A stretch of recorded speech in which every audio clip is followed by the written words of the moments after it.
समन्ता चक्रवालेषु अत्र गच्छन्तु देवता सद्धम्मं राजस्य सुनन्तु सग्मुखदं धम्मश्रवण कालो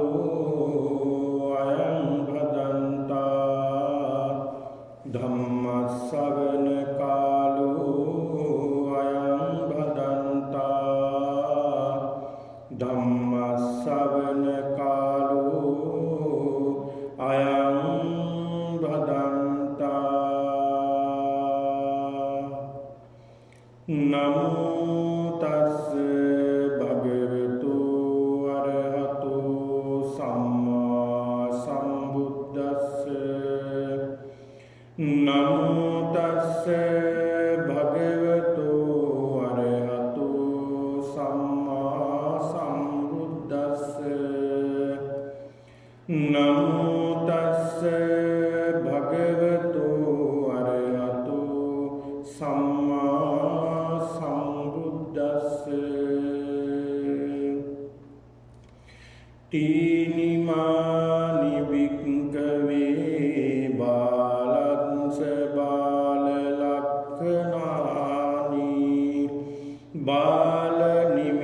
बालनिमित्तानि बालापदानानि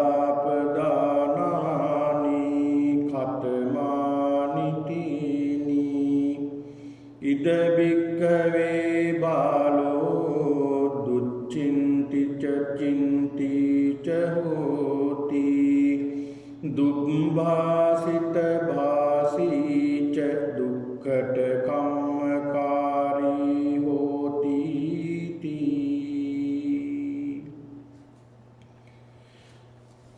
गौरवनीय लघु स्वामी वහන්සේ की नवसराई सदैवर सत्पुरुष කාරුණික වාසනාවන්ත පින්නතුනි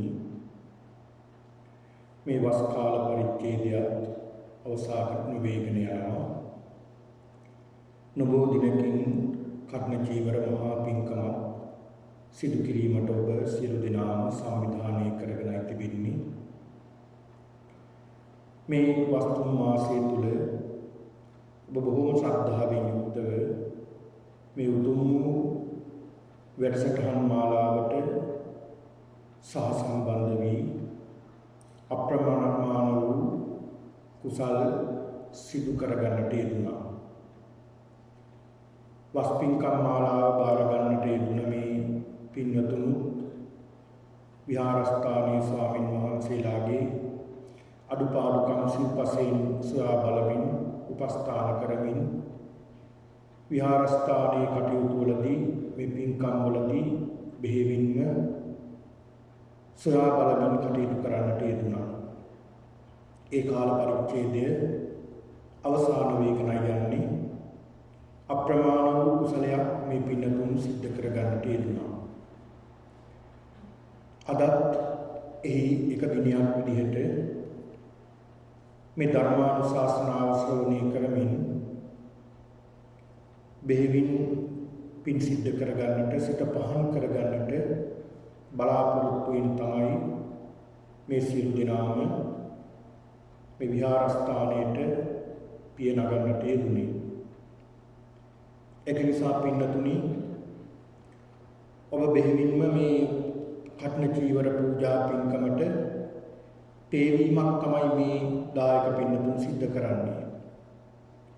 මාස 3ක් පුරාවට විවිධ පින්කම් වලට සම්බන්ධ වෙමින් විවිධ පින්කම් මාලාවන් සංවිධානය කරගනිමින් ඔබට පමණක් නෙවෙයි මේ දායක පින්නතුන් සෑම කෙනෙක්ටම මේ උතුම් පින්කම් මාලාවන් දැක බලා ගන්නට සම්බන්ධ වන්නට සාදු කියලා පින් සිද්ධ කරගන්නට අවස්ථාව සලසා දෙන්නට යෙදුණා. ගෞරවනීය ලොකු ස්වාමීන් වහන්සේගේ අවවාද අනුශාසනා යටතේ මේ සියලුම පින්කම් ඉතාම ලස්සනට සංවිධානය කරගෙන සිද්ධ කරන්නට යෙදුණා. ඉතින් ඒක නිසා අද දිනේ මේ උතුම් පින්කම සිද්ධ කිරීමට බලාපොරොත්තු වෙන්නේ. අද මේ උතුම් පින්කමේ දායකත්වයේ දරමින් මේ පින්කමේ ආරම්භ විදියට මේ දායකත්වයේ දරමින් කටයුතු කරන්නේ ලසන්ත මහත්මයාත් ඒ වගේම ඉනේෂ් මහත්මියත් ඒ මිනුලි සිංගිටි දියණියත් මේ පවුලේ අය එකතු පාදා වෙලා ඒ අයගේ දායකත්වයෙන් අනිකුත් සියලු දෙනාත් එකතු පාදා කරගෙන මේ උතුම් පින්කම ධර්ම දේශනාව ශ්‍රවණය කරමින් කුසල් දහම් රැස් කර ගන්නවා. මේ උතුම් පින්කම සිද්ධ කිරීම ආරම්භ කර ගන්නට යෙදුනේ පින් අනුමෝදන් කිරීමට විශේෂයෙන්ම ලසන්ත මහත්මයාගේ පියා W.A. ප්‍රේමරත්න මහත්මයා ඒ සිනේබර පියතුමාට පින් දීමටත් විල්ෆර්ඩ් ඩයස් මහත්මයා ඉනෝසි මහත්මියගේ සීයා එතුමාට පින් දෙන්නටත් ඒ වගේම සියලු යහළු යෙහෙළියන් වෙනුවෙන් මියගිය සියලු දෙනාට පින් දීමටත් සියලු දෙනාට සෙත් ශාන්තිය ප්‍රාර්ථනා කරගන්නට ආශිර්වාද පිණිසත් විශේෂයෙන්ම මේ මිනුලි චූටි දියණියට නිරෝගී බව ලැබේවා, හොඳ සුබ අනාගතයක් සලසා ගන්නට මේ උතුම් කුසලානුභාවයේ ආශිර්වාදයක් වේවා කියන උතුම් චේතනාව පෙරදැරි කරගෙනයි මේ උතුම් පින්කම සිද්ධ කරන්නේ. ඒක නිසා පින්නතුනි අපි හොඳට මතක තියාගත යුතු කරුණක් තමයි පින්නතුනි අපි මේ ලෝකෙට ඇවිල්ලා තියෙන්නේ සදාකාලිකව ජීවත් වෙන්නට නෙවෙයි. බොහොම తాවකාලිකව කාලයක් ගත කරලා යන්නටයි අපි මේ මනුෂ්‍ය ලෝකෙට ඇවිල්ලා තියෙන්නේ. එහෙනම් తాවකාලිකව අපි ජීවත් වෙන්නට ආපු යන්නට ගමනක් ඇවිල්ලා තියෙන අපි හොඳට මතක තියාගත යුතු කරුණක් තමයි අපි තුල ඊර්ෂ්‍යාව, වෛරය, ක්‍රෝධය, කුහකකම මේ විදිහට තිබෙන මේ කෙලෙස් නරක සිටිවිලි අපි ඈත් කරගෙන අපි කවුරු සතුටින්, සාමයෙන්, සැනසීමෙන් එකිනෙකාට උදව් උපකාර කරගනිමින් ඒ වගේම පින් දහම් සිද්ධ කරගනිමින් කුසල් දහම් වඩමින් අපේ ජීවිතය ගත කරන්නට ඕන. අපි මැරෙනවා කියලා හිතනවා නම් අපිට පුළුවන්කම තිබෙනවා මේ කුසල් දහම් නිතර අපේ ජීවිතයට එකතු කරගන්න. ඒක නිසා පින්නතුනි කොයි මොහොතේ කුමන ආකාරයකින් අපේ පින අවසන් වෙලා මේ ගමන යන්නට සිද්ධ වෙයිද දන්නේ නැහැ. ඒක නිසා ඒ ගැන හොඳට මෙනෙහි කරගෙන අපි මේ උතුම් පින්කම් දහම් අපේ ජීවිතයට එකතු කරගන්නට ඕනේ. යථාපි උපරාසින්හ කෛරාමාලා ගුණේ බව. හරියට මල් මාලා කරුවෙක් මල් මාලා ගොතන්නේ යම්සේද එසේම අපේ ජීවිතයට පින්කම් වලින් සරස ගන්න කියලා බුද්ධ දේශනාව. ඒ උතුම් බුද්ධ දේශනාවට අනුව මේ පින්නතුන් කටයුතු සිද්ධ කරන්නේ. ඒක නිසා පින්නතුනි මේ කෙටි ජීවිතය කොහෙන් අවසන් වෙයිද දන්නේ නැහැ. අපේ ආයුෂ අපි උපරිම වින්දත් අඩුම තරමේ අවුරුදු 85ක් 90ක් ජීවත් වෙයි. එතනින් ගියා මැරෙන්නට ඕනේ. මරණයටපත් වෙන්නට ඕනේ. ඒ මරණයටපත් වෙන්න ඕනේ මේ ජීවිතය පින්නතුනි සීලෙන් පුරව ගන්නට ඕනේ. ගුණෙන් පුරව ගන්නට ඕනේ. දහමෙන් පුරව ගන්නට ඕනේ. සිත දියුණු කර ගන්නට ඕනේ. මේ කියන කුසල් දහම් දියුණු කරගෙන අපි මේ ගමන යන්නට ඕනේ. ඉතින් ඒක නිසා අද මේ ධර්ම දේශනාව සඳහා මම මාතෘකා කරගත්තේ මේ අවසාන ධර්ම දේශනාව මේ වස් කාල පරිච්ඡේදය තුළ සිදු කරනු ලබන මේ උතුම් ධර්ම දේශනාවට මම අද මාතෘකා කරගත්තේ ඊට වටිනා සූත්‍ර දේශනාවක්. සූත්‍ර පිටකයේ මජ්ක්‍ධිම නිකායේ ඉතා වටිනා සූත්‍රයක් වෙන බාල පඬිත කියන මේ සූත්‍ර දේශනාවයි අද මේ පින්නතුන්ට පුරා හෝරාවක් පමණ කාලයක් මේ ධර්ම දේශනාව සිද්ධ කරන්නේ. ඒක නිසා මේ ධර්මය හොඳට ශ්‍රවණය කරන්න, හොඳට හිතට ගන්න, සිතේ ධාරණය කරගන්න, මේ දහම් කරුණු තමන්ගේ ජීවිතයටත් එකතු කරගන්න. වැරදි කාරණා තියෙනවා නම් ඒ වැරදි කාරණා තමන්ගේ ජීවිතයෙන් ඈත් කරගන්න. යහපත් දේවල් අපේ ජීවිතයට එකතු කරගන්න. ඒකතු කරගන්න සිත නිතරම සතුටින් ප්‍රීතියෙන් තබා ගන්න. මේ දේශනාව පින්නතුනි බුදුරජාණන් වහන්සේ මේක නම් කරන්නට යෙදුනේ බාල පඬිත කියන මේ සූත්‍ර දේශනාව. අපි දන්නවා නොඑක් සූත්‍රවල පෙන්නලා දීලා තියෙනවා බාලයා සහ පඬිතයා පිළිබඳව. ඒ පිළිබඳව තවත් ප්‍රසිද්ධ දේශනාවක් තමයි නිතරම ශ්‍රවණය කරන සජ්ජායනා කරන මහා මංගල සූත්‍රයේ මංගල කරුණු 38 අතරින් කාරණා දෙකක්. එහි පළවෙනි කාරණාව මේ මහා මංගල සූත්‍රයේ බුදුරජාණන් වහන්සේ පෙන්නලා දෙන පළවෙනි මංගල කාරණා දෙක තමයි මේ කාරණා දෙක. ඒ කුමක්ද? අසේවනාච බාලාණං පණ්ඩිතාරච්ච සේවනා. මෙන්න මේ කාරණා දෙක. මේ කාරණා දෙක තමයි මේ බාල පඬිත කියන මේ සූත්‍ර දේශනාවේ දීර්ඝව විස්තර කරලා තියෙන්නේ. බාලයන් ඇසුරු කරන්න එපා. ඒ බුදුහාමුදුරුවෝ දේශනා කළේ අපිට. බාලයන් ඇසුරු කරන්න එපා. පින්නතුනි බාලයන් ඇසුරු කිරීමෙන් අපි ඒ බාලයට වැඩි පල්ලෙට වැටෙනවා. ඒ කියන්නේ අන්ධ බාල තත්ත්වයටපත් වෙනවා. බාලයන් ඇසුරු කිරීම. හොඳට හිතලා බලන්න මේ සමාජයේ කරුණු දිහා අරගෙන ඔබේ ජීවිතයේ අත්දැකීම් අරගෙන ඔබේ යහළු මිත්‍රයන්ගේ අත්දැකීම් අරගෙන හොඳට හිතලා බලන්න. කුමන යහළුවද යහපත් යහළුවන් එක්කලා එකතු වෙලා යහපත් බවටපත් උනේ? එම වෙන්නේ නැහැ. ඒ බාලයොත් එක්කලා එකතු වෙනවා කියලා කියන්නේ ඒ පුද්ගලයා අයහපත් පුද්ගලෙක් බවටපත් වෙනවා කියන එක. ඒක නිසා බුදුහාමුදුරුවෝ පෙන්නලා දෙනවා අසේවනාච බාලාණං. මේ බාලයන් ඇසුරු කරන්න එපා. එතකොට පින්නතුනි මේකෙදි බාලයා කියන්නේ කවුද? කොහොම කෙනෙක්ද? ඔහුගේ ලක්ෂණ මොනවද? ඔහුගේ ක්‍රියාකාරකම් මොනවද? ඔහුට හිමි වෙන අත් වෙන ඉරණම් කුමක්ද කියන එක අපි දැනගන්නට ඕනේ. එතකොට මේ බාලයා කියන්නේ කවුද? මේ බාල කියන වචනයෙන් අර්ථවත් වෙනවා වයසින් බාල කියන එක. එතකොට මෙතන වයසින් බාල කෙනෙක්ව අර්ථවත් කළේ නැහැ. බුදුරජාණන් වහන්සේ පෙන්ලා දුන්නේ මෙතන වයසින් බාල කියන වචනේ නෙවෙයි. ඒ දෙයක්ම නෙවෙයි. ගුණධර්මයෙන් බාල කියන එකයි. ගුණයෙන් ධර්මයෙන් බාල කෙනෙක්. එහෙම නැත්නම් මේක තවත් විදිහකට කියනවා නම් පින්නතුනි දස අකුසල් සිදු කරන්නේ කවුද? ඔහු බාලයෙක්. ඒ දස අකුසල් කරන පුද්ගලයා සමහර විට උගතෙක් වෙන්න පුළුවන්. බුද්ධිමතෙක් වෙන්න පුළුවන්. මහාචාර්ය කෙනෙක් වෙන්න පුළුවන්.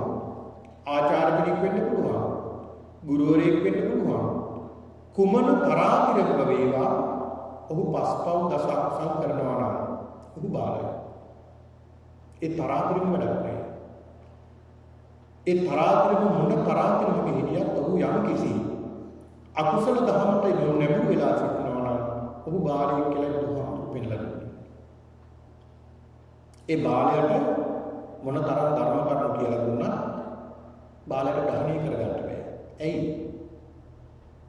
ඔහුගේ මතයමයි ඉන්නේ. ඔහුගේ මතයමයි සනාථ කරන්නට බලන්නේ. ඉතින් ඒක නිසා ඔහු බාලයෙක් විදිහට බුදුහාමුදුරුවෝ හැඳින්වුවේ. ඒක නිසා බුදුරජාණන් වහන්සේ යම් අවස්ථාවල සමහර අයට ඒ දඹදිව ඉන්දියාවේ ඔය කීර්තිමත්ව හිටිය සමහර අය හිටියා බොහෝ දක්ෂ උගත් කියන හඳුන්වගත්ත අය. ඒ අයට බුදුහාමුදුරු සමහර අයට ධර්මයේ දේශනා කරන්න ගියේ නැහැ. ඒකට හේතුව තමයි ඔවුන්ට ධර්මයේ දේශනා කළා වැඩක් නැහැ. මොකද ඔවුන්ගේ ප්‍රඥාව පාදන්න බෑ. ඔවුන්ගේ ඉන්ද්‍රිය ධර්මයන් දියුණු වෙලා නැහැ. ඔවුන්ගේ මතය බිමින් තියන්නම නැහැ. අර අසුචි කලයක් හිසේ තියාගෙන ඉන්නවා වගේ ඔවුන් තමන්ගේ මතය හිතේ තියාගෙන ඉන්නවා. ඒක නිසා ඔවුන්ගේ මතය ඔවුන් දුරු කරන තාක්කල් ඔවුන්ට සත්‍ය අවබෝධය කරගන්නට බෑ. ඒක නිසා අපි යම් කිසි මතයක් හිසේ තියාගෙන ඉන්නවා නම් පින්නතුනි අපිට මේ ධර්මය අවබෝධ කරගන්න ලැබෙන්නේ. මොකද මේ මතය හිසේ තියෙන තාක්කල් තමන් තව මතයක් පිළිගන්නේ නැහැ. ඔන්න ඕකම තමයි උනේ පස්වග තවුසන්ට. මේ පස්වග තවුසන් එයා විශ්වාස කළේ නැහැ. උන්වහන්සේ ගුරු වෙලා කියලා විශ්වාස කළේ නැහැ. උන්වහන්සේ කියන වචනේ විශ්වාස කළේ නැහැ. ඒ මොහොතේ විශ්වාස කරපු එකම කෙනා තමයි කොණ්ඩඤ්ඤ. ඔහු ප්‍රථමයෙන්ම රහත් වුණා. සෝවාන් ධර්මය අවබෝධ කරගත්තා. මොකද ඔහුගේ හිසේ තිබුණ වැරදි සංකල්පනා ටික බිමින් තිබ්බා. අන්න එතකොට ඔහු අවබෝධ වුණා. ඒක නිසා මේ බාලයාගේ ලක්ෂණය තමයි බුදුහාමුදුරු පෙන්ලා දෙනවා මෙන්න මේ වැරදි ලක්ෂණ පස්පව් දස අකුසල් කිරීම. එතකොට මේ සූත්‍ර දේශනාව පින්නතුනි සිදු කරන්නේ සාවත්‍යයන් විහෙරති ජේතවනී අනාථපිණ්ඩිකස්සාරාමේ සවැත් නුවර තිබුණා 54 කෝටියක් වියදම් කර බුදුන්ට පූජා කළ ආරාමයක් ජේතවනාරාමය. මේ ජේතවන කියන මේ ආරාමයේ බුදුරජාණන් වහන්සේ වැඩ ඉන්නවා. මේ වැඩ ඉන්න අවස්ථාවේදී එක්තරා අවස්ථාවකදී එලිමහනේදී බුදුරජාණන් වහන්සේ භික්ෂුන් වහන්සේලා රැස් කරලා භික්ෂුන් වහන්සේලාට දේශනා කළ වටිනා සූත්‍ර දේශනාවක් තමයි මේ බාල පඬිතුගේ සූත්‍ර දේශනාව. බුදුහාමුදුරු පෙන්නලා දෙනවා කතම් තීනිමාන වික්කවේ බාලස්ස බාල ලක්ෂණානි මහණෙනි කියලා බුදුහාමුදුරු භික්ෂුන් වහන්සේලාට පින්වත් මහණෙනි තීනිමාන වික්කවේ මහණනි බාලස්ස බාල ලක්ෂණානි බාලයාගේ බාල කියන ලක්ෂණ තුනක් තියෙනවා. බාලයා හඳුනාගත යුතු ලක්ෂණ තුනක් තියෙනවා. බාල නිමිත්තාන කියන්නේ නිමිති. බාලාපදානානි බාලයා නිවැරදිව ග්‍රහණය කරගත හැකි කරුණු තුනක් තියෙනවා. ඒ කරුණු තුනෙන් තමයි පඬිතියක් හඳුනගන්නේ මේ බාලය කියලා. දැන් අපිටත් පුළුවන් කෙනෙක් බාලද පඬිතද කියලා අඳුරගන්න මේ කරුණු තුන දන්නවා. කතමානි දීනි මොනවද ඒ කරුණු තුන? ඉද බික්කවේ බාලෝ දුච්චින්තිත චින්තිච හෝති දුබ්බාසිත වාසීච හෝති දුක්කට කම්මකාරීච හෝති. එතකොට මේ බාලයක් වෙනතුනේ ඔහු කරන ක්‍රියාව බාලයි. ඒ කියන්නේ කයින් ඔහු කරන්නේම නරකයි. කය මුල් කරගෙන කරන්නේ අකුසල. මොනවා මේ කයින් කරන අකුසල? ප්‍රාණඝාතය. ඔහුට කොච්චර කිව්වත් ඔහු මුදව ගන්නට ප්‍රාණඝාතයට හිතේ. ප්‍රාණඝාත කරනවා, සත්තු මරනවා, සත්තු මරලා මස් අනුභව කරනවා, ඊළඟට සත්තුන්ට වද හිංසා දෙනවා. මේ විදිහට ප්‍රාණඝාත කරනවා. ප්‍රාණඝාතය තමයි ඔහුගේ හිත නැඹුරු වෙලා තියෙන්නේ. නොඑක් විදිහට සත්තු මරනවා. එහෙමයි මේ සමාජෙ ඉන්නවනේ. අපේ සමාජෙ හිමයි තමයි. කොයිතරම් කිව්වත් තමන්ගේ මතේ තමන් එල්බගෙන ඉන්නවා මිසක් ඒක බිමින් තියන්නේ නැහැ. ප්‍රාණඝාතය. ඊළඟ අදත්තාදානය. අදත්තාදානය කියලා කියන්නේ සොරකම. ඒකත් කයින් සිදු කරන අකුසලයක්. සොරකම් කිරීම. මේ සොරකම් කියලා කියන්නේ මහා බරපතල අකුසලයක්. නොදුන් දී ගැනීම කියලා මේකට කියන්නේ. යම් කිසි දෙයක් දුන්නේ නැත්නම් ඒක ගන්නයි දෙයක් නැහැ. සමහර පිළිතුරු අනුන්ගේ දේ පැහැර ගන්නවා. අනුන්ගේ ධනෙට දේපලට අනුන්ගේ දිනුට ඊර්ෂ්‍යා කරනවා. අනුන්ගේ දේ කොයි වෙලාවක ග්‍රහණය කරගන්නේ කියලා බලාගෙන සොරකම් කරනවා. දෙයක් ගෙදරක තියාගන්න බෑ, දැනක තියාගන්න බෑ, ඒක සොරා ගන්නවා. ඔහුගේ සිත නිතරම නැමින්නේ සොරකමට. ඔහුගේ සිත නිතරම නැමින්නේ සොරකමට. අඩු ගන්න පන්සලට ගියත් සමහරුන්ගේ හිත කොහෙන්ද මොනවා හරි තව කෙනෙක්ගේ දියක් ප්‍රකාශ කරගන්න. අඩු ගන්න කල්පලයක් කරලා ප්‍රකාශ කරගන්න. එහෙම නැත්නම් කාගේ සෙරෙප්පු දෙකක් සපත්තු දෙකක් හරි ප්‍රකාශ කරගන්න. ඔහු පන්සලට එන්නේම සොරකම් බලාගෙන. ඔහුගේ හිතේ තියෙනේම සොර චේතනාව. ඉතින් මෙහෙමයි නේද? මෙහෙමයි නේද? ඊළඟ බුදුහාමුදුරු පෙන්නලා දෙනවා ඔහුගේ තවත් ලක්ෂණයක් තියෙනවා. ඔහු තවත් කරන ක්‍රියාවක් මේ කය මුල් කරගෙන කරන අකුසල කර්මයක් කාම විද්‍යාචාරය. වැරදි කාම සේවනයේ යෙදෙනවා. වැරදි කාම සේවනයේ යෙදෙනවා. තමන්ගේ භාර්යාව ඉක්මවා වෙනත් කාන්තාවන් ඇසුරු කරනවා. තමන්ගේ ස්වාමියා ඉක්මවා තවත් පුරුෂයන් ඇසුරු කරනවා. ඔයගේ විපාක පින්නතුනි මෙච්චරයි කියන්න බෑ. මේක ඉදිරියට මම මේ දේශනාවේ පෙන්නලා දෙන්නම් මොනතරම් දුකක් මේ වගේ විඳින්න වෙයිද. తాවකාලික විඳින සැප කියලා හිතාන తాවකාලිකව සතුටක් ලබන්නේ වගේ. හැබැයි සදාකාලික දුකක් විඳිනවා වගේ. ඒක නිසා මේ කියන කාය කර්ම වැරදි කාය කර්ම තුන කරනවා.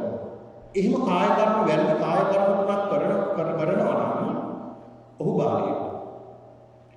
ඊළඟට වචනේ මුල් කරගෙන වැරදි දෙයක් කරනවා. වැරදි දෙයක් නම් වචනේ කියන්නේ මොනවද? වචනේ කරන වැරදි හතරක් තියෙනවා. පිසුනා වාච, පරුසා වාච, සම්පප්පලාප, මිච්ඡා ජීව. ඒතර පිසුනා වාච කියන්නේ පිසුණු බස් කියනවා. පරුසා වාච පරුස වචන කියනවා. සම්පප්පලාප ඒ කියන්නේ වැඩක් නැති සම්පප්පලාප කතා කරන නිකම් නෙවෙයි කතා කරගෙන ඉන්න අනවශ්‍ය දේවල් මිත්‍යා ජීව. වැරදි දෙයකට යොමු කරන වචන ගන්නවා කියන්නේ. කෙනෙක් කතා කළොත් සමහර කතා කරන්න ભેද කරනවා. සතුටින් පවුලක් ඉන්නවා නම් කොහොම හරි කියලා බලන්නේ මොනෝ හරි කියලා කේලමක් හරි කියලා දෙන්නගේ සමගිය නැති කරන්නේ. එහෙමයි ඉන්නවා. එදත් හිටියා අදත් ඉන්නවා අනාගතයට පහළ වෙනවා. ඉතින් ඒක නිසා මේ බාලයාගේ ලක්ෂණයක්. බාලයාගේ ලක්ෂණය මේක. වචනේ මුල් කරගෙන අනුන්ට යහපත් කරන්නේ. යහපත් නෙවෙයි.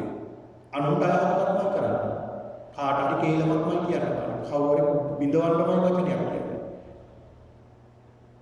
එහෙම නැත්නම් යමක් අහගෙන ඉවිලා ඒක එක දෙක කරලා ඒ කෙනාට කියනවා අනිත් කෙනාට මේක වාට මෙහෙම දෙයක් කිව්වා මේ මට කනට මෙහෙම කියනවා ඕකට නිකන් දෙපා මෙහෙම කරන්න කියලා දෙස් දෙනවා. අන්න බලන්න බිඳවන්න ගන්න මොනතරම් අකුසල කරන්නේ.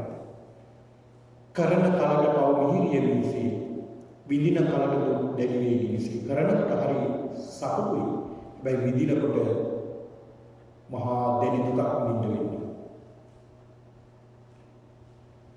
ඊළඟ මේ බාලගේ අනිත් ලක්ෂණ දැන් ලක්ෂණ දෙකක් මම සඳහන් කළා. තුන්වෙනි ලක්ෂණය තමයි බාලයා ගුණ ගන්න ලක්ෂණය. ඒ තමයි වෙන්නේ. සිත මුල් කරගෙන හිතන්නේම වැරදිය. අවිද්‍යාව, ව්‍යාපාද, දෝමනස්. අවිද්‍යාව කියන්නේ දැඩි ලෝභයක්. අනුන්ගේ සම්පත් දැකලා ලෝභ කරනවා. කෙනෙක් ලස්සනට කාලා ඉඳලා ඉන්නවනම් හිතේ මුදුම ලෝභයක් ඇති වෙන්නේ නැහැ. සතුටු වෙන්නේ නැහැ. කෙනෙක් හොඳට ගෙයක් දොරක් හදාගෙන යාන වාහන අරගෙන හොඳට සතුටින් ජීවත් වෙනවා නම් ඔහුගේ හිතේ එළියට සමහරට දෙන්නේ නැහැ ඇතුලේ පැහැවෙනවා. ඇතුලේ ඔහුගේ සිත පැහැවෙනවා මේ නරක චේතනාවගේ. මොනවාද? ව්‍යාපාද කියන්නේ දෙවි තරහ. සමහරගේ හිතේ තියෙන දෙවි තරහවල්. එළියට පේන්නේ නැති වුණාට ඇතුලේ තියෙන්නේ දෙවි ව්‍යාපාදේ. සමහරට ඒ පුද්ගලයා අපිට දැන් ඇතුලේ තියෙනවා අපිට අඳුර ගන්න බෑනේ. කොස්කෙඩියක් නම් හාරලා හරි ගන්න පුළුවන් පැහැදිලිද කියලා. මිනිස්සුන්ගේ හිතට ඇතුල් වෙලා බලන්න බෑනේ. ඒක නිසා ඒ පුද්ගලයාගේ අභ්‍යන්තරයේ තියෙන දේ අපිට අඳුර ගන්න හරි අමාරුයි. සමහරට ඒ පුද්ගලයා යහපත් විදියට මේ සමාජ ජීවත් වෙන කෙනෙක් වෙන්න පුළුවන්. හැබැයි ඇතුලේ කුණු වෙලා ගඳ ගන්නවා. සමහරු ඉන්නවා බාහිර ස්වરૂපය සමහර විට ඒ තරම් හොඳ නැහැ, ප්‍රියමනාප නැහැ. හැබැයි අභ්‍යන්තරීය වගේ ඉතා පිරිසිදුයි. අවිද්‍යා ව්‍යාපාද දෝමනස්සය මේ කියන අවිද්‍යා ව්‍යාපාද මිත්‍යා දෘෂ්ටි. මේ මිත්‍යා දෘෂ්ටි කතා ශ්‍රී ලංකාවේ. තමන්ගේ හිත මිත්‍යා දෘෂ්ටියෙන් පිටලා නම් ඒ පුද්ගලයා බාලයෙක් නිසා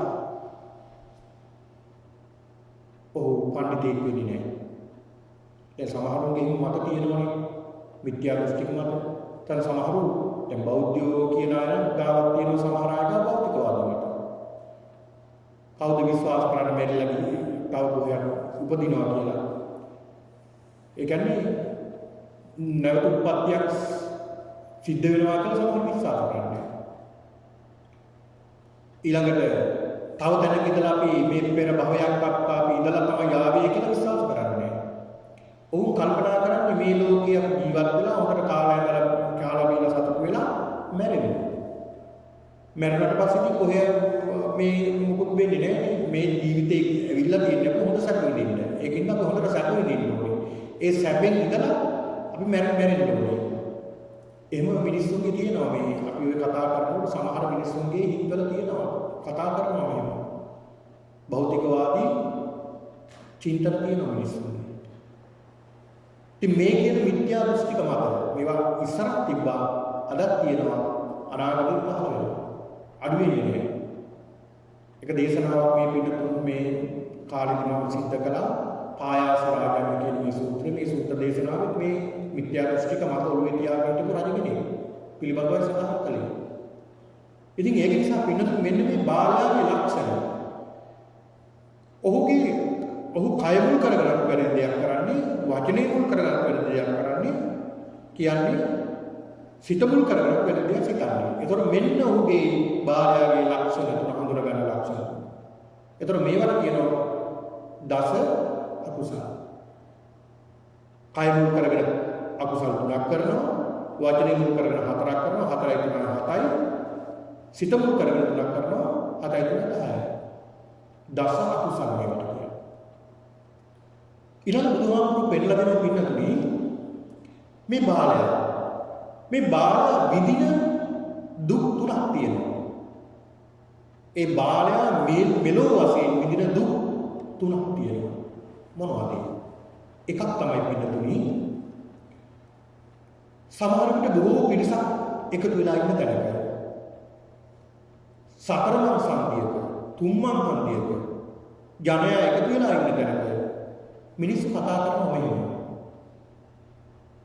මේ දේවල් කරන පුද්ගලයා හරිම නරක පුද්ගලයෙක්. ප්‍රාණඝාත කරන පුද්ගලයෝ, සොරකම් කරන පුද්ගලයෝ, මද්යව්‍ය පානය කරන පුද්ගලයෝ මේ අය මේ විදිහට සිද්ධ කරන අය හරිම නරක මිනිස්සු.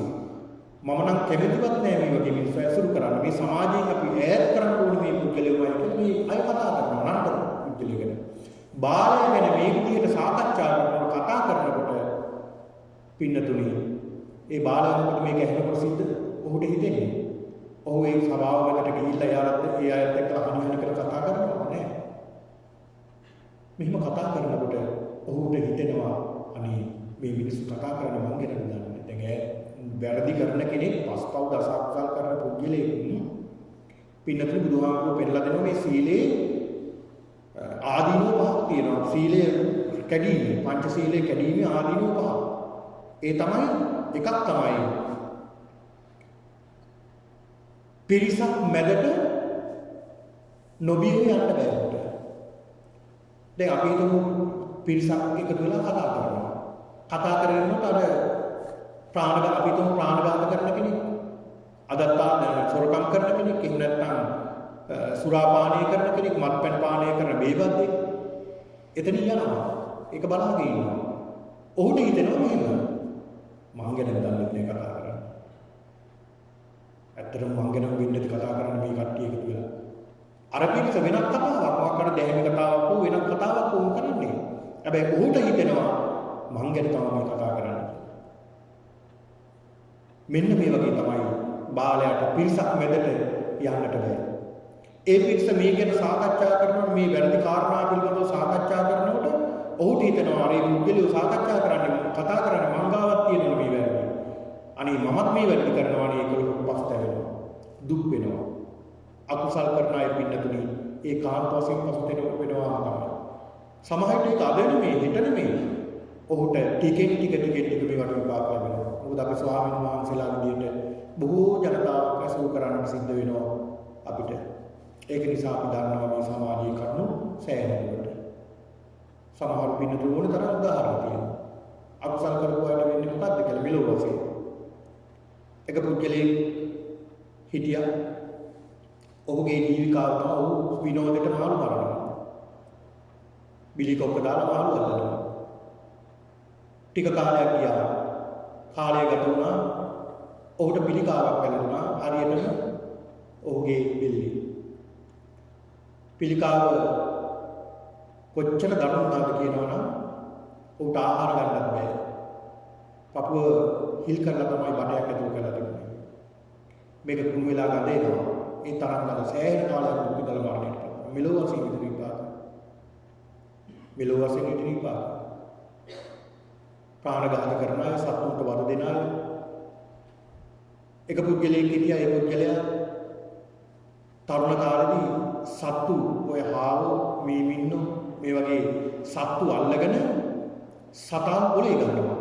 ගස්වල ගහනවා තමයි මරන්නේ. අර සතා මැරෙන්නේ ඇටකොටු බිඳිලා කෑ ගහනවා මේ සතා. පුදුම අකුසල කර්මයක්.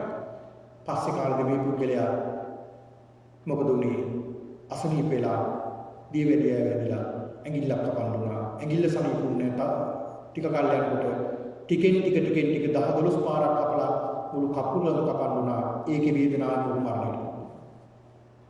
ඉතින් ඒක නිසා පිටුතුනි මේ වගේ මහා අකුසල කර්ම සිද්ධ කළොත් ඒකාන්ත වශයෙන් විපාක විඳින්න සිද්ධ වෙනවා. බුදුහාමුදුරු පෙන්නලා දෙනවා පිරිසක් මැදට ගියාම ඔහුට විමුක්ත වෙන්නේ. ඔහු කල්පනා කරනවා නේ මමත් මේ වැරද්ද කරනවා නේද කියලා පසුතැවෙනවා. දුක් වෙනවා, කනගාටු වෙනවා. මගෙත් මේ වැරදි තියෙනවා නේද? මොකද වැරද්දමයි. ඊළඟ කාරණාව තමයි සමහර අවස්ථාවල මේ වැරදි කරන පුද්ගලයෝ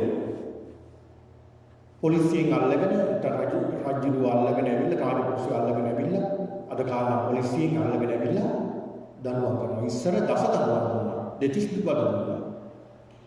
ඒ අයගේ කන කපනවා, නාස කපනවා, හැම ගලවනවා, ඇඟිලි කපනවා. පණ පිටින් ඉන්නකොට නියපොතු අඬු වලින් ඇදලා ගන්න එළියට. ඒ විතරක් නෙවෙයි. සමහරට ගිනි තියෙනවා, උල තියෙනවා, ඇස් ගලවනවා, අත් කකුල් කපනවා. මේ වගේ මහා භයානක දඬුවම් දෙනවා. මේ දඬුවම් දෙන ආකාරය දැක්කම අර අසත්පුරුෂයා එහෙම නැත්නම් බාලයා මේ දඬුවම් දෙනවා තවත් කෙනෙකුට මේ වගේ අකුසල් කරන අයට දඬුවම් දෙනවා දකින්නකොට ඔහු දුක් වෙනවා. කොයි වෙලාවෙ හරි මටත් මේ ටික තමයි සිද්ධ වෙන්නේ. මටත් මේ ටික තමයි සිද්ධ වෙන්නේ. වැරදි කරන කෙනා කොහොමද බයින් ඉන්නේ? දැන් පහුගිය දවස්වල බලන්න ලංකාවේ ඔය කුඩු ව්‍යාපාර කරන අය, ඒ වගේම මිනිස්සු මිනි මරපු පුද්ගලයෝ මේ අය බොහෝ බයින් ඉන්නේ. අය හැංගෙනවා, කල්ල යන්න හදනවට. ඇයි ඒ? ඊළඟට ගන්නවා මටත් මේ ටික තමයි වෙන්නේ. මාත් මේ වෙනුවට වැරදි කළා නේද? මටත් ඔය ටික නේද වෙන්නේ කියලා ඔබ බයින් ඉන්නේ. අකුසල් කරන කෙනා ඒකාන්ත වශයෙන් බයයි. ඔහු නිතරම පස්තැවෙන්න බලන්නේ. කොයි වෙලාවෙ මටත් මේ ටික සිද්ධ වෙනවා කියලා බලන්නේ. ඒකයි මම සඳහන් කළේ කරන කාලට පව් මිහිරිය මිසේ හරි ලක්මදායි කරනකොට. ඒක විදිනකොට හරි බයයි. ඒ විදිහට ඔහු පස්තැවෙනවා. ඊළඟට ඔහු සමහරට නිදාගෙන ඉන්නකොට, ඉඳගෙන ඉන්නකොට, වැටිලා ඉන්නකොට, එහෙම නැත්නම් මරණාසන්න වෙනකොට ඔහුට පුදුමාකාර දුකක් දැනෙන්නේ, වේදනාවක් දැනෙන්නේ. ඔහුගේ හිතට නැගෙනවා මම පුළුවන් කාලේ අතපය හයිය හත්තිය කාලේ මම ප්‍රාණඝාත කළා නේද? මිනිස්සු මැරුවා නේද? මිනිස්සුන්ට වෙඩි තිබ්බා නේද? මිනිස්සුන්ගේ අතපය කැපුවා නේද? සත්තුන් ඝාතනය කරලා සත්තු මරලා ආහාරට ගත්තා නේද මස් පිණිස? මේ සත්තුන්ට වද වේදනා දුන්නා නේද? අනුන්ගේ ධනෙ දේපොළ මම හොරා කෑවා නේද? මම මේ වගේ මහා අකුසල් කළා නේද? මම ඉන්නකම් මාත්‍රාවේ පානය කළා පිනක් දහමක් කළේ නෑ. අනේ මට මොකද උනේ කියලා මොකක්ද කෙරෙනවා. දුක් වෙනවා. මරණාසන්න මොහොතේ වුන් දුක් වෙනවා. බොහෝ දුක් වෙනවා. දැඩිසේ දුක් විඳිනවා. දැඩිසේ වුන් මරණාසන්න මොහොතේ දුක් විඳිනවා. සිහි වෙලා මේ අකුසල හිතට බොරු කරන්න බෑ. හිතට බොරු කරන්න බෑ. අර එක කෙටි කතාවක තියෙනවනේ හෘද සාක්ෂිය කියලා.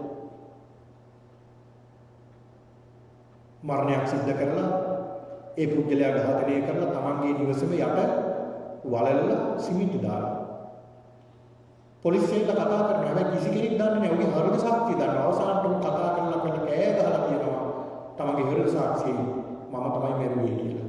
හෘද සාක්ෂිය මොකද කරන්න බෑ. කවදාවත් මොන නීතියෙන් බේරුණා ස්වභාව ධර්ම නීතියෙන් හෘද සාක්ෂියෙන් බේරෙන්න බෑ. ඒ බෝර වැඩි කරනවා. ඉතින් ඒක නිසා අපින්නතුනි මේ විදිහට විඳවලා මරණයටපත් වෙනවා. මරණයටපත් වෙලා මොකද වෙන්නේ? මරණයටපත් වෙලා නිරේට යනවා. යථාවත නික්කිට්ටන් ඒව නිරේ. මරණාසන්නට උන ගමන් එහෙම නිරේට යනවා. මරණ ගමන් නිරේ උපදින්නේ. ඊළඟ බුදුහාමුදුරු පෙන්ලා දෙනවා මහණෙනි. මේ නිරේ බුදුහාමුදුරු පෙන්ලා දෙනවා මහණෙනි මේ නිරේ උපදින පුද්ගලයා අප්‍රමාණ දුක් විඳිනවා. අප්‍රමාණ දුක් විඳිනවා. මහණෙනි ඒකට මම උදාහරණයක් කියන්නම්. එක්තරා පුද්ගලයෙක් සොරෙක් අල්ලගෙන ඉන්න රජතුමා රාජපුරුෂය අල්ලගෙන ඇවිල්ලා රජතුමා ඔහු කරපු වැරදි විමර්ශනය කරලා හොයලා බලලා මේ නම් ඒකාන්ත වශයෙන් හොරෙක් මිනිමරුවේ මොහොත දඬුවම් කරනවා. රාජපුරුෂයන් අණ කරනවා ওই පුද්ගලයාගේ අතපය හතරම බැඳලා දෙපැත්තේ කණු දෙකක බැඳලා හෙල්ල 100ක් අයින් කරනවා. හෙල්ල පාරවල් 100ක්. මේ උදේ තමයි මේ සිදුවීම සිද්ධ වෙන්නේ. දැන් රාජපුරුෂය හෙල්ල පාරවල් 100ක් කරනවා. ඔහු බිම දාන්න තියෙනවා. දහවල රජුගන්න මතක් වෙනවා මේ පුද්ගලයා අහනවා රජතුමා කොහොම අර පුද්ගලයා මැරුණාද? නෑ රජතුමා තාම ජීවත් වෙනවා. ආයෙත් කරනවා හෙල්ල පාරවල් 100ක්. හෙල්ල පාරවල් නැවතත් 100ක් කරලා නැවතත් බිම දාලා තියෙනවා. නැවතත් අවශ්‍ය කරන රජුගන්න මතක් වෙනවා සොරා තාම මැරුණාද? නෑ රජතුමා එන ආයෙත් කරලා හෙල්ල පාරවල් 100ක් විතර 300ක් හෙල්ල පාරවල්. මේක උපමාවක්. කෙනෙක් හෙල්ල පාරවල් 300ක් ගන්න කඳුන්නේ නෑ. බුදුහාමුදුරුවෝ අහනවා භික්ෂුන් වහන්සේලාගේ මහණෙනි අර හෙල්ල පාරවල් 300ක් අනිනවා ඉවසන්න පුළුවන්ද මහණෙනි කියලා අහනවා. භික්ෂුන් වහන්සේ සඳහන් කරන ස්වාමීනි භාග්‍යතුන් වහන්සේ මොන 300ක්ද භාග්‍යතුන් වහන්සේ එක හෙල්ල පාරක් අයිනකොට ඇනෙනකොට එන වේදනාව මෙච්චරයි පාවලා කියන්න බෑ. ස්වාමීනි 300ක් ගැන තව කවර කතාවද? බුදුහාමුදුරුවෝ පෙන්නලා දෙන මහණෙනි අවුරුදු 100ක් එක දිගටම දිනකට හෙල්ල පාරවල් 300 වෙගෙන හෙල්ල පාරවල් 300 වෙගෙන අවුරුදු 100ක් පුරාවට යම් කිසි පුද්ගලෙක් වගේ නම් ඒ වෙන වේදනාව මේ උපමාව අපිට හිතා ගන්නත් බෑ. ඒ උපමා ඒ හෙල්ල පාරවල් අයින වේදනාව කොච්චරද කියනවා නම් මහණෙනි බුදුහාමුදුරේ එතනම තිබිලා ගල් කැටයක් අතට අරගෙන පෙන්නනවා මහා භික්ෂුන් වහන්සේට මහණෙනි මේ මගේ අතේ තියෙන ගල් කැටයේද විශාල අර ඈත පේන හිමාල පර්වතයේද විශාල. භික්ෂුන් වහන්සේලා පිළිතුරු දෙනවා ස්වාමීනි භාග්‍යතුන් වහන්සේ ඔබ වහන්සේගේ අතේ තියෙන්නේ මේ බොහොම ස්වල්ප කුංචි ගල් කැට ගන්න. හිමාලයට ඒක උපමා කරන්නත් බෑ ස්වාමීනි. මහණෙනි හොඳට මතක තියාගන්න. අර පුද්ගලයා අර හෙල්ල පාරවල් 100ක් 300 බැගින් අවුරුදු 100ක් උන්ට විඳින්න වෙන වේදනාවේ ගල් කැටේ වගේ. උන්ට අපාය ගියාම අර හිමාලය වගේ වේදනාවක් දුකක් විඳින්න වෙනවා මහණෙනි. ඒ පුද්ගලයාට මොකද වෙන්නේ? එහෙමම ගිහිල්ලා මරණයටපත් වෙලා මේ මෙලෝ වශයෙන් විපාක ලබලා දුගතිය උපදිනවා. දුගතිය උපත ලබලා පින්නතුනි නිරේ උපත ලබලා මේ නිරපල්ල ඇදගෙන යනවා. ඇදගෙන ගිහිල්ලා ඔහුව අර යකඩ නිරේ යකඩ කණුවකට හේතු කරලා පංචවිධ බලි කර්මය කරනවා කියන්නේ. මොකක්ද මේ පංචවිධ බලි කර්මය? ඔහුගේ එක අතක් අරගෙන රත් තුන යකඩයක් අයිනවා අපිට හිල් වෙලා යනවා. අර යකඩේ පසාරු කරගෙන යනවා රත් වෙලා තියෙන යකඩ. ඊළඟ අතක් අරගෙන ඊළඟ අතට අනිනවා. කකුල් දෙකටත් එහෙමයි. ඊළඟ පපුවටත් අනිනවා. ඔහු කෑ ගහනවා. අර නිරිසත්‍ය කෑ ගහනවා.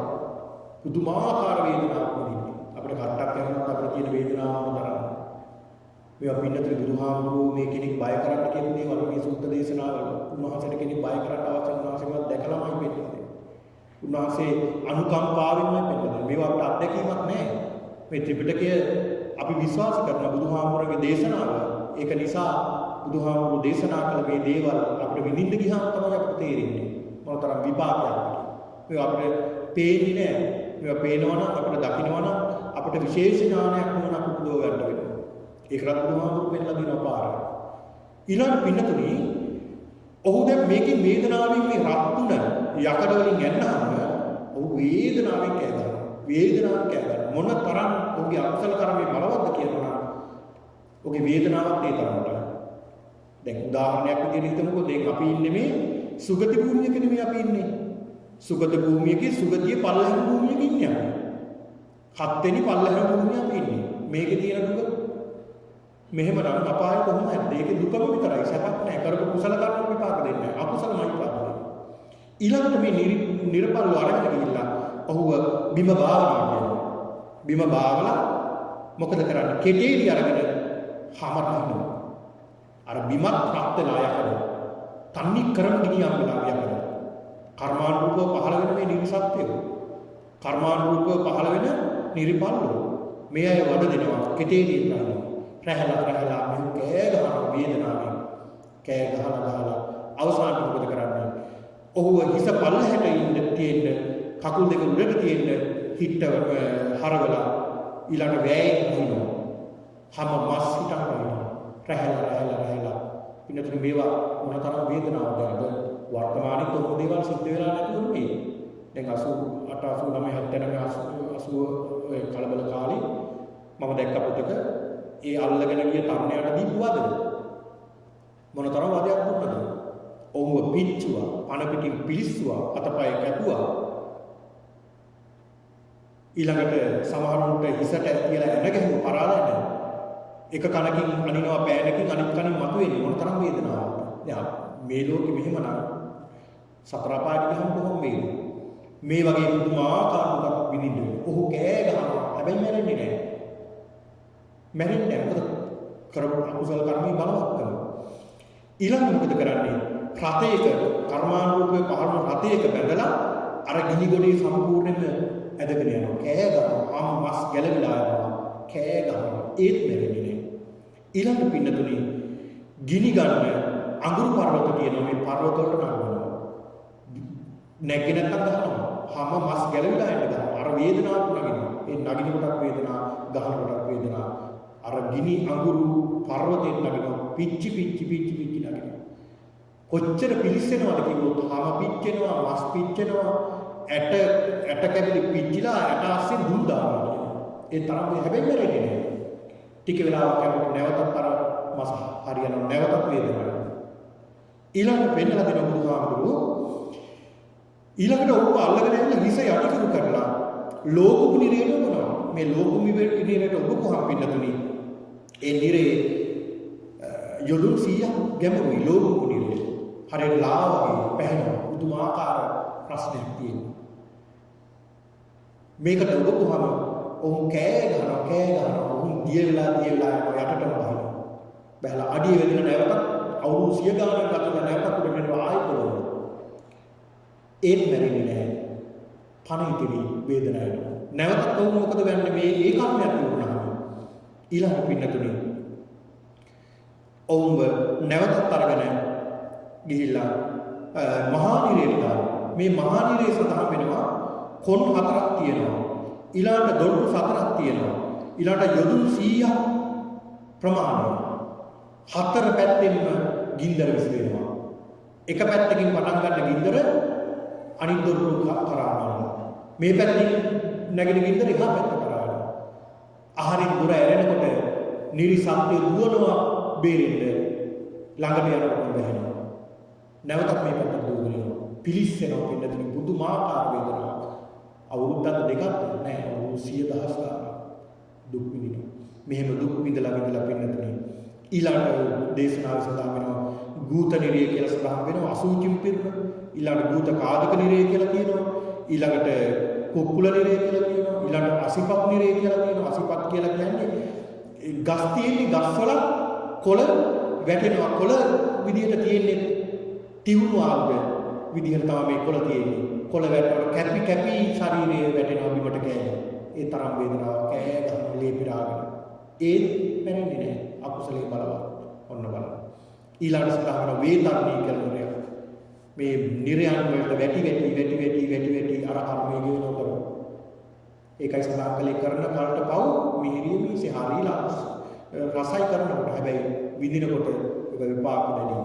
ඔන්න බලන්න. ඊළඟට මේ පුද්ගලයා තාම ඉවර නෑ. තව මේ මෙතන රිහර්සල් එකක් විතරයි මේ අපාය දුන්නේ. ඊළඟට ඔන්න පටන් ගන්නවා අටමහා නරකයට වැටෙන්න. ඔන්න එතන තමයි පින්නතුනි මහා දුකක් විඳින්න වෙන්නේ. මේ අටමහා නරකයේ සංජීවය කොහොමද එතෙන් යන්නේ? ප්‍රාණඝාත කරන අය. වැඩිපුරම ප්‍රාණඝාත කරන අය තමයි දෙන්න වැටෙන්නේ. මේ ප්‍රාණඝාත කරපුවා සංජීවකයේ කියලා කියන පිටු එතන ඔවුන්ව විඳින දුකේ හැටියට ඔවුන් මැරෙනවා. මැරලා ආයෙත් එතන උපදිනවා.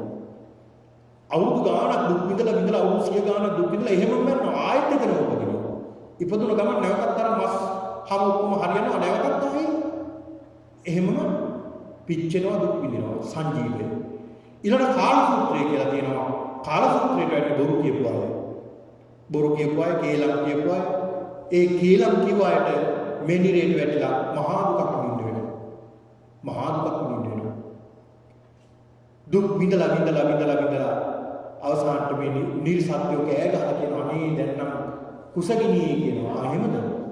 කියලා එහෙනම් කියලා ඇදගෙන එනවා කුසගිනි නිවන්නම් කියලා අර රත්තුම යකඩ ගෝල අරගෙන දාන්න එනකොටම කටවල් වහගන්නවා. මොකද කරන්නේ? අර නිරිපල් වෙලා අඬු වලින් කට ඇරලා ලෝ ගුලි දානවා කටට. එකක් දෙකක් නෙමෙයි. 100,000 ගාණක් දානවා.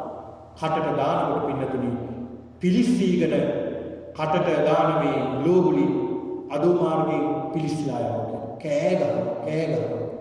ඒත් මැරෙන්නේ නැහැ. ඊළඟ සංඝාතය කියලා තියෙනවා. නිරය මේ සංඝාතයට වැටෙනවා. ඊළඟ ඒකට වැටෙන සොරකම් කරපු අනුන්ට පහර දෙන, සත්තුන්ට පහර දුන්න, අනුන්ට පහර දුන්න අය තමයි මේකට වැටෙන්නේ. මේ විදිහට සංජීවයේ කාල සූත්‍රයේ සංඝාතයේ රෞරවයේ මහා රෞරවයේ තාපය ප්‍රතාපය අවීතිය කියලා මේ අටමහා නරකයට වැටෙන මේ වගේ අධික දුක් විඳිනවා. අවුරුද්දක් දෙකක් දැන් කල්ප 100,000 ගාන දුක් විඳිනවා. දුක් විඳලා බුදුහාමුදුරු පෙන්නලා දෙනවා යම්කිසි හේතුවකින් මහණෙනි යම්කිසි හේතුවකින් මේ කරන යම්කිසි අකුසල කර්ම ගෙවිලා කල්ප ගාන ගියාට පස්සේ ගෙවිලා ඔවුන් යම්කිසි ආකාරයකින් උපත ලබනවද මිනිසෙක් වෙලා. හරියට මහණෙනි කන කැස්බෑවෙකින් වියසිදුරකින් අහස දකිනවා වගේ. ඒ කියන්නේ මුහුදේ කන කැස්බෑවුනේ එකක් පමණක් පේන කන කැස්බෑව. ඒක කන කැස්බෑව කියන්නේ. වියසිදුර ඒ කියන්නේ ගොවියෙක් අහක දාපු විසි කරලා දාපු විය ගහ මුහුදට පාවිලා කියලා මේ වියසිදුරෙන් අවුරුදු 100කට දාපුවා මේ කැස්බෑව උඩට එන්නේ. ඒ මොහොතේ හරියටම අර සිදුරින් අහස බලනවා වගේ දුර්ලභ කාරණාවක්. ඊට වඩා දුර්ලභයි කියනවා මේ අකුසල කර්ම කරපු පුද්ගලයා අපායට ගිහිල්ලා එතනින් ගොඩ එනවා කියලා කියනවා. ස්වාමීන් වහන්සේ නමක් සඳහන් කරන ස්වාමීනි උදාහරණයක් දේශනා කරන්න කියලා. උදාහරණයක් පෙන්නලා දෙන්න පුළුවන් කියලා. බුදුහාමුදුරු පෙන්නලා දෙනවා අර ගල් කැටි උපමාව මහණෙනි. අර මහා මේරු පර්වතයේ වගේ ප්‍රමාණයක් නැවතත් වැටෙනවා අර සතර පායට. මේ අතේ තියෙන ගල් කැටි ප්‍රමාණය තමයි බොහොම ස්වල්ප ප්‍රමාණයක් මේ භවයේදී. ඒ ඇවිල්ලා මොකද වෙන්නේ? ඒ ඇවිල්ලා ඔහු උපත ලබන්නේ මිනිස්සෙක් කලයි වුණත් එක්කෝ උපත ලබන්නේ ඒ කාලයේ වෙනකොට තිබුණ පහත්ම කියන කුලේ උපදින්නේ. දුප්පත් වෙලා උපදින්නේ. ඒ වගේම දුර්වර්ණ වෙලා උපදින්නේ. කෙනෙකුට දකින්නවත් ප්‍රිය නැති විදියට. එහෙම නැත්නම් ඉපදුණු දවසේ ඉඳලා ලෙඩ ඉවරයක් නෑ ලෙඩ. එහෙම නැත්නම් අබගලු පිහිරි වෙලා අබගල් වෙලා තමයි උපත ලබන්නේ. එහෙම උපත ලබලා අකුසල කර්ම කරලා නැවත බලන්න අපි මොනතරම් වාසනාවක්ද. ඔබ හිතලා බලන්න මේ සමාජයේ මිනිස්සු එක්ක සංසන්දනය කරලා අපේ ජීවිත කොච්චර වටිනවද. අතපය හොඳට තියෙනවා, හොඳ නුවණක් තියෙනවා, අපිට ධර්මයේ දිනු කරගන්න ඕනලා තියෙනවා. මෙහෙම වෙලා පින්නතුන් නැවතත් අකුසල කර්ම වලට විපාක විඳිනවා. ඊළඟ බුදුහාමුදුරු පෙන්නලා දෙනවා පින්නතුනි. එහෙම උපත ලබනවා. එහෙම නැත්නම් ඔහුට මොකද වෙන්නේ? තිරිසන් සත්ත්ව වෙනවා. මේ තිරිසන් සත්ත්ව වල හරි උපත ලබනවා. එහෙම වෙනත් උපත ලබනවා. ඊළඟ බුදුහාමුදුරු පෙන්නලා දෙනවා මහණෙනි පඬිතයාගේ ලක්ෂණ තුනක් තියෙනවා. ඒ ලක්ෂණ තුන තමයි සිතින් යහපත් දේවල්මයි හිතන්නේ. කයින් යහපත් දේවල්මයි කරන්නේ. වචනෙන් යහපත් දේවල්මයි කියන්නේ. සිතින්, කයින්, වචනයෙන් කියන තුනෙන්ම යහපත් දේවල්මයි සිද්ධ කරන්නේ. මේ යහපත් දේවල්ම සිද්ධ කරන පුද්ගලයා කුසල්මයි වඩන්නේ. කුසල්මයි සිද්ධ කරන්නේ. දස කුසල්මයි සිද්ධ කරන්නේ. බුදුහාමුදුරු පෙන්නලා දෙනවා ඔහු කුසල් සිද්ධ කරලා මෙලොව වශයෙන් ආකාර තුනකට ඔහු විපාක ලබනවා. විපාක විඳිනවා. ඒ තමයි ජනයා ඉදිරියේදී මිනිස්සු කතා කරනවා මේ කරන අය කොච්චර හොඳද මේ යහපත් දේවල් කරන ප්‍රාණඝාතන කරන කරුණා මෛත්‍රිය තියෙන මිනිස්සු හරිම හොඳයි කියලා මේ වගේ යහපත් දේවල් කතා කරනකොට උට හිතෙනවා මේ මිනිස්සු කතා කරන දේවල් මම ගාව තියෙන්නේ මමත් යහපත් දේවල් කරන්නේ කියලා උසකට වෙන්දිනවා. ඊළඟ රයිතුමා සොරුම්ව ගෙනල්ලා දඬුවම් කරනකොට ඒවා දකින්නකොට උන් කල්පනා කරනවා අනේ මේ සොරා මේ වගේ වැරදි කරලා නෙමේ දඬුවම් දෙන්නේ මම මේ වැරදි කළා නෑ කියලා සතුටුපත් වෙනවා. ඊළඟ පින්නතුනි ඔහුට මරණාසන්න මොහොතේදී සතුටුපත් වෙනවා මම මේ වගේ දේවල් කරලා තිනවා යහපත් දේවල් කරලා තිනවා දස කුසල කරලා තියෙන්නේ අනේ මම කොච්චර සතුටක් විඳිනවද කියලා සතුටු විඳිනවා. යථා ඔහු අන්තිමේට කාලස්ස වේදා පරමරණ සග්ගන් ලෝක උප්පජ්ජති. මරණයෙන් පස්සේ ස්වර්ගයට යනවා. ස්වර්ග සම්පත් වෙනවා. ස්වර්ගයේ සම්පත් මෙච්චරයි කියන්න බෑ කියලා බුදුහාමුදුරු පෙන්නලා දෙනවා. ස්වාමීනි භික්ෂුන් වහන්සේ කෙනෙක් සඳහන් කරනවා ස්වාමීනි භාග්‍යවතුන් වහන්සේ අපට උදාහරණයක් පෙන්නලා දෙන්න කියලා. මහණෙනි සක්විති රජුණා. දැන් මේ පිළිතුරු අහලා තියෙනවා සක්විති රජුණා. දැන් කඩන පින්කම් කරනකොට තා තියෙනවා සක්විති රාජ සම්පත්තිය ලැබෙනවා කියලා. මේ කඩන පින්කමක් සිද්ධ කිරීමේදී මේ සක්විති රජතුමා කියන්නේ මුළු ලෝකෙම පාලනය කරන දැහැමි රජ කෙනෙක්. සක්විති රජ. බුදුහාමුදුරු පෙන්නන දෙනවා මහණෙනි මේ සක්විති රජතුමාට රත්න 7ක් පහළ වෙනවා. රත්න 7ක්. ඒ රත්න 7 මේ රජතුමා පාලනය කරනකොට බොහෝම දැහැමි රජ කෙනෙක්. මේ රජතුමා පොහොය දවසේ සිල් සමාදන් වෙලා ඉන්න දවසක උඩුමහලට ගියාම හොඳට නාලා උඩුමහලට ගිය අවස්ථාවක මේ රජතුමාට කල්පනා වෙනවා මමත් දැහැමිව තමයි ලෝකේ පාලනය කරන රටවල් පාලනය කරන්නේ. මම කවදාවත් සත්තුන්ට හිංසා කරන්නේ ප්‍රාණඝාත කරන්නේ යහපත් දේවල් මම යහපත් විදිහටයි මේ මිනිස්සු පාලනය කරන්නේ. එහෙනම් මම සක්විති රජ කෙනෙක් වෙන්න ඕන කියලා රජුන්ට පහළ වෙනවා හිතා. පහළ වෙනකොට පින්නතුන් ඉදිරියේ පහළ වෙන රත්නය ඒ තමයි චක්‍රරත්නය. නැබදාති දාස් ගානක් තියෙන චක්‍රරත්නයක් පහළ වෙනවා. මේ රජතුමා වමතින් පැන්කෙන්ඩි අරගෙන දකුණතින් පැන් අරගෙන ඉහනවා මේ චක්‍රරත්නයට. ඉහලා කියනවා භවත් චක්‍රරත්නය ඉදිරියට කරකේවා කියලා. ඉදිරියට කරකිලා යනවා. චතුරංග සේනාව මේත් එක්කලා යනවා.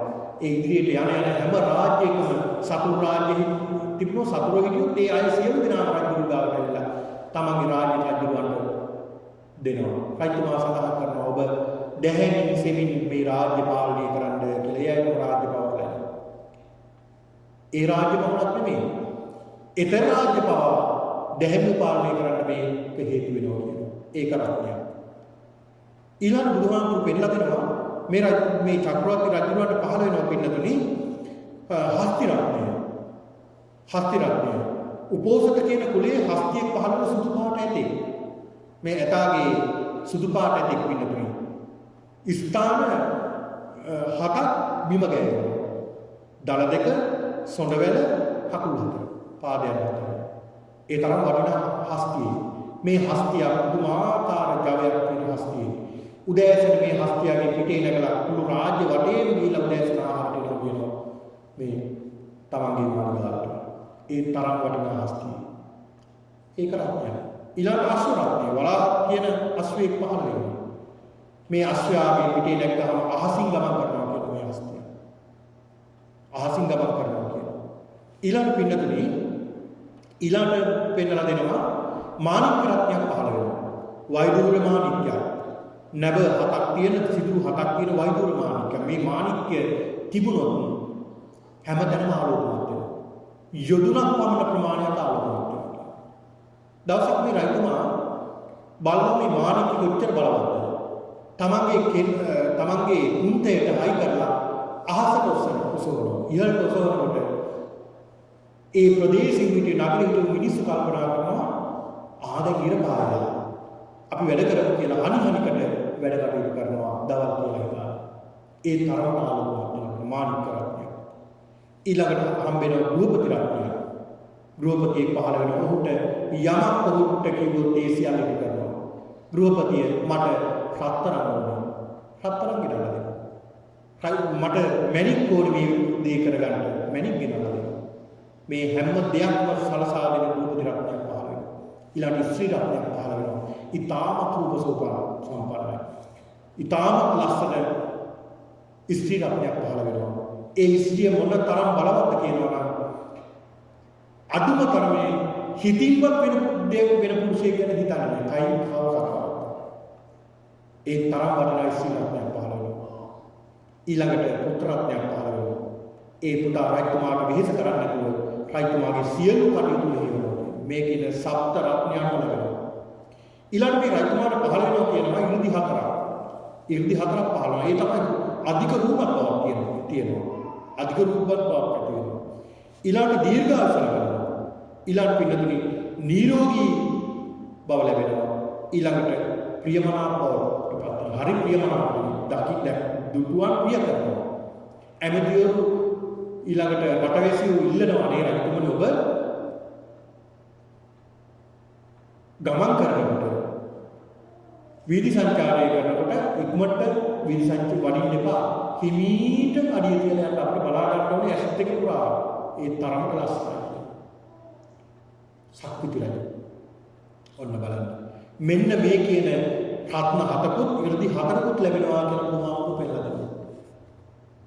භික්ෂුන් වහන්සේලා අමතර බුදුහාමුදුරුවෝ පෙන්නලා දෙන දේශනා කරනවා මහණෙනි දිව්‍ය ලෝකයේ සැප මොනතරම්ද කියන මේ සප්ත රත්නයක් සහ 이르දි හතරකුත් ලැබෙනවා මේ සක්විති රජුන්ට කියලා. භික්ෂුන් වහන්සේ කෙනෙක් සඳහන් කරනවා ස්වාමීනි රත්න හතක් ගැන කවර කතාවද? එක රත්නයක් තිබ්බනම් පුදුමාකාර සැපයක් ඒක. හතක් ගැන කවර කතාවද?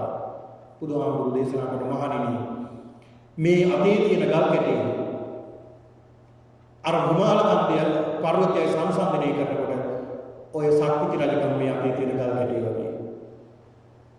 දිව්‍ය ලෝකේ සැප අන්න අර හිමාල පර්වත වගේ ඒ තරමට සැප සම්පත් තියෙන වෙතන කියලා බුදුහාමුදුරුවෝ පෙන්නලා මේ දස කුසල් වඩනවා. දස කුසල් වඩනයි. ඒ තමන්ගේ සැප සම්පත් විඳලා යහපත් විදිහට ජීවත් වෙලා ඔවුන් දිව්‍ය ලෝකෙ ඉපදිනවා. දිව්‍ය ලෝකෙ ඉපදලා මහා සැප සම්පත් විඳිනවා. දිව්‍ය ලෝකෙ පින්දහම් කරගන්නවා. ඒක නිසා පින්නතුනි සතර අපායෙ ඉපදුනොත් ආයෙ ගැලවීමක් නැහැ. එතන පින් කරගන්න බෑ. එතනින් ගෙවිලා ගැලවෙන්නේ තරම දැනකට. බොහෝම කලාතුරකින් කෙනෙක් තමයි නැවත මිනිස්සක් බවක් ලබාන යහපත් පැත්තට හැරෙන්නේ. ඒක නිසා අපි හොඳට මතක තියාගන්න ඕනේ. අපිට මේ දුර්ලභව ලැබුණ අවස්ථාව මේ අවස්ථාව පැහැර හරියොත් දැන් බලන්න අපි බුද්ධෝත්පාද කාලෙක මේ ඉන්නේ. බුදු කෙනෙක් පහළ වුණ කාලෙක. බුදුහාමරගේ ධර්මයේ දර්ශනය ඇහෙන කාලෙක. ඉතින් මේ අවස්ථාව ක්ෂණ සම්ප්‍රාප්තියක් වගේ හැදුවා මහා අපරාධය. මහා අපරාධ බුදු කෙනෙක් පහළ වෙන්නේ බොහොම කලාතුරකින්. බුදු කෙනෙක් පහළ වෙලා මේ ධර්මයේ කියලා දෙන්නේ මේ සත්‍ය සංසාරය ගලව ගන්න. ඒක නිසා නිතර අපි සිල්වත් වෙන්න ඕනේ. සීලයට හිත නමු කරගන්න ඕනේ. සිත පිරිසිදු කරගන්න ඕනේ. දන් දෙන්න ඕනේ. සිල් රකින්න ඕනේ. භාවනා කරන්න ඕනේ. ඒ වගේම සමාජයේ හොඳින් යහපත් ජීවත් වෙන්න ඕනේ. කරුණාව, මෛත්‍රිය නිතර ප්‍රගුණ කරන්න ඕනේ. ආදරේ කරුණාව සෙනෙහස පතුරවන්න ඕනේ. ඒකයි කරන්න ඕනේ අපේ ජීවිතේ. මේ ලැබුණු මනුස්ස ජීවිතයෙන් අපි උපරිම ප්‍රයෝජන ගන්න ඕනේ. මේක නිකන් මේ ගත කළොත් අපිට මහා විනාශයක් වෙනවා. හැබැයි ඒ වෙනකොට අපිට කවුරුවත් උදව් කරන්න නැහැ. අපාය වුණාට පස්සේ අපේ අම්මා ඉන්නවද තාත්තා ඉන්නවද? අපේ සහෝදරයෙක් නෑදෑයෙක් ඉන්නවද මේකෙන් බේර ගන්න? කවුරුත් නැහැ. එතකොට අපිටමයි විඳින්න වෙන්නේ. විඳවන්න වෙන්නේ අපිටමයි. ඒක නිසා අපිට සිද්ධ වෙනවා තනියම විඳවන්න මේ දුක් සසරේ. මේවා පින්නතුන් බුදුහාමුදුරු පෙන්නලා දේශනා කළේ සත්‍යයට අනුකම්පාවයි. උන්වහන්සේට මේවා මේ කෙනෙක් බය කරන්න කෙනෙක් බය කරලා මේ දේශනාව සිද්ධ කරන්න උන්වහන්සේට අවශ්‍ය නැහැ. උන්වහන්සේ නුවණින් දැක්ක නිසා මේ දේශනා කරනවා. මහණෙනි අනුකම්පාවෙන්මයි මේ දේශනා කරන්නේ උඹලාට මේකෙන් ගැලවෙන්න කියලා.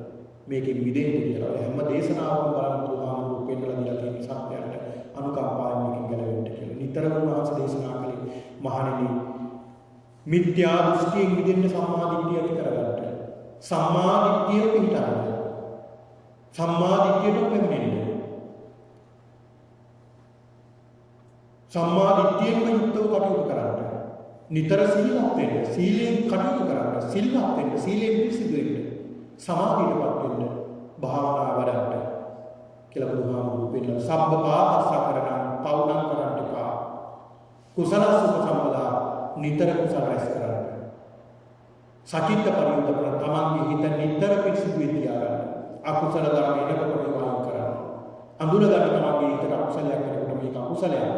ඒක නම් මේක අකුසලයක් මේක පජානාති ප්‍රහාණය කරන්න දැනගන්න ඕනේ ප්‍රහාණය කරන්න ඕනේ. මේක ඈත් කරලා අකුසල දහම් වලට යහපත් සිදුවිලි ඇති කරගන්න. කෙනෙක් එක්කලා කතා කරනකොට කෙනෙක් එක්කලා හඳා වෙනකොට කෙනෙක් එක්කලා වැඩ කටයුතු කරනකොට ඔබ ඔෆිස් එකේ වැඩ කරනකොට වැඩපොලේ වැඩ කරනකොට ගෙදර දරුවන් එක්කලා බිරිඳ සැමියා එක්කලා වැඩ කටයුතු කරන බොහොම සතුටින් සිනහවෙන් බොහොම සතුටින් කරුණාවෙන් මෛත්‍රියෙන් හැම මොහොතකම හිත පුරව ගන්න. හැම මොහොතකම හිත කරුණාවෙන් මෛත්‍රියෙන් පුරව ගන්න. ඒක හරිය වටිනවා පිළිතුරු. මේ සිත සතුටින් තියාගන්න. ඒ සතුටින් හිත තියාගන්න බුදුහාමුදුරුගේ කාරණා පෙන්නලා දුන්නේ නම් කල්පනා කරගන්න ඕනේ. අද මේ උතුම් බාල පඬිත සූත්‍ර දේශනාව ශ්‍රවණය කරමින් මේ පින්නතුන් අප්‍රමාණ කුසල සම්භාරයක් සිද්ධ කරගන්නට යෙදුණා. මේ උතුම් දේශනාව ශ්‍රවණය කරලා ඔබට අපි ප්‍රාර්ථනා කරනවා නිතර ඔබේ සිත නිතර දානයට යොමු වේවා, සීලයට යොමු වේවා, භාවනාවට යොමු වේවා. ඔබට මේ සංසාර දුකින් අත මිදෙන්නට මේ උතුම් ධර්ම දේශනාව හේතු වාසනාව වේවා කියලා